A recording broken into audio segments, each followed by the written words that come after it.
I know. Virgil already did a scathing rant about EA and the closing of Visceral. And EA, just seriously, fuck you guys. And I would really only be adding to the dog pile already on top of EA, but guess what? I'm adding another AAA gaming greedy McScrooge-your-wallets to this lovely little rant. That's right, I am already dragging the bruised, bloody corpse of Bungie into this as well. Roll that intro.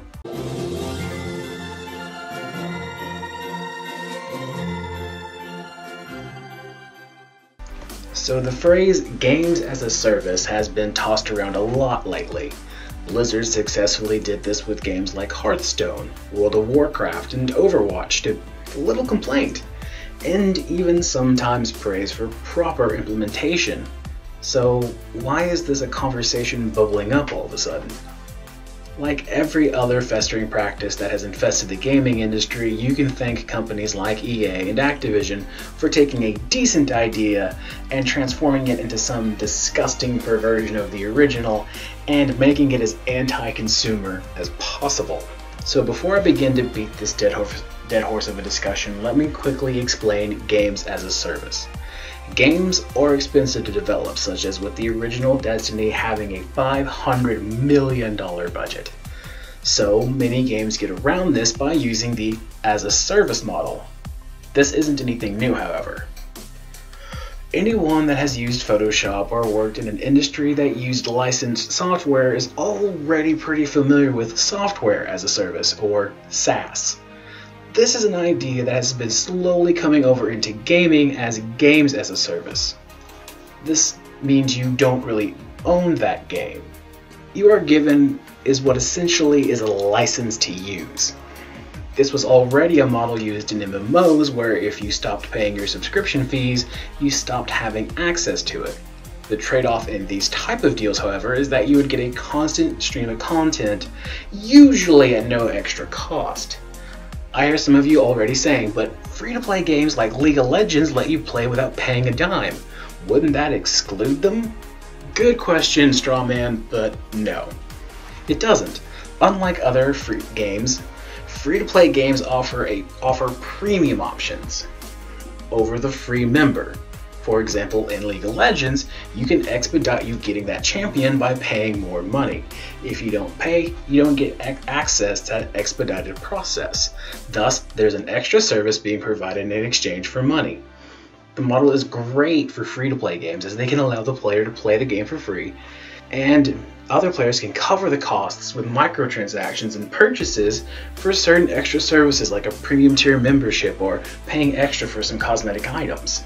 It's a good theory, and if implemented properly, it's a nice way for free-to-play games to make money and sustain themselves, and prosper without impeding gameplay. But like DLC and season passes before it, once companies like Activision and EA got their hands on it, it got corrupted and became anti-consumer rather than being this service on the side. So now that we've gotten that quick education out of the way, how have EA and Bungie crapped the bed now? EA essentially turned the idea of games as a service into a manipulative gambling-based economy with the implementation of loot boxes in Star Wars Battlefront 2. If this had been any other franchise with a niche audience like UFC or Nier Automata, it would probably have been nothing more than an editorial on Kotaku about the entitlement of gamers. However, this is Star Wars, a globally known and beloved franchise with Disney's backing, an official Star Wars movie release around the corner as of this recording. There were too many eyes on this for it not to go unnoticed. What compounded the issue was PR responses to the crisis like a sense of accomplishment and a disastrous Reddit AMA. Seriously, EA?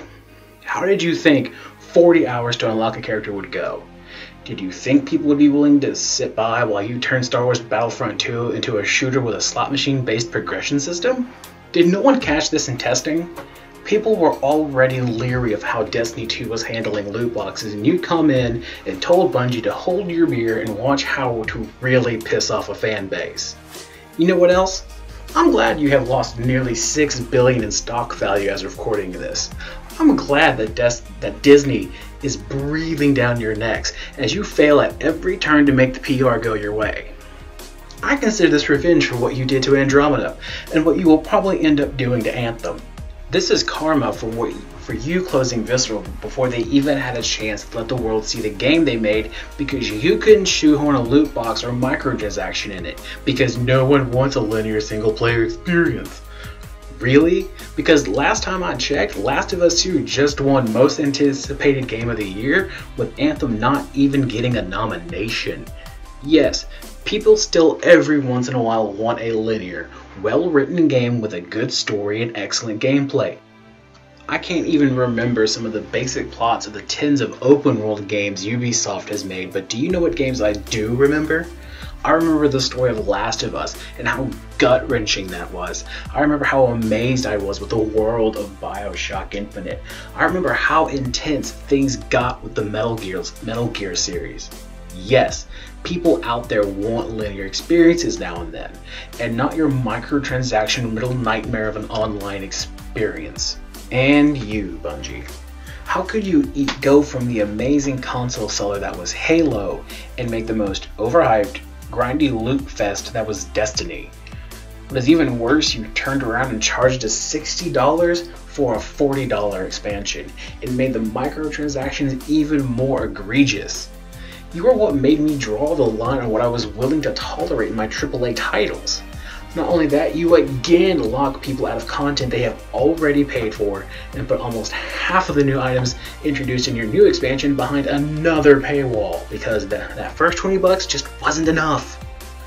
Throw in the XP throttling, and you hiring someone to try and get more money out of your players just shows that the Bungie we used to know is no more. The team that made the amazing Halo trilogy and Reach were either fired, quit, or just now quietly sit there as Bungie has its name dragged in the mud. Good job. Now finally, on to the third culprit. You.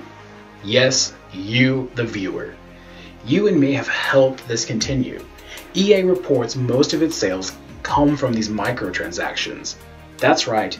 All your angry, inflammatory Reddit posts, boycotts, and downvotes mean nothing unless you actually boycott or refuse to purchase these disgusting microtransactions and loot boxes. Don't get me wrong, I'm just as guilty as you. I have purchased Bright Engrams and Overwatch loot boxes to get that skin because I'm impatient. But no more. I refuse to give a $60 game even more money just so I may or may not get something. I'm sick of it. I refuse to buy Star Wars Battlefront 2 or COD World War II on this principle.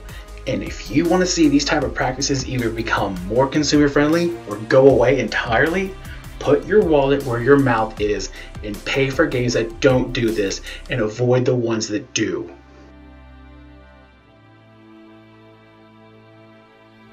Oh, and fuck EA.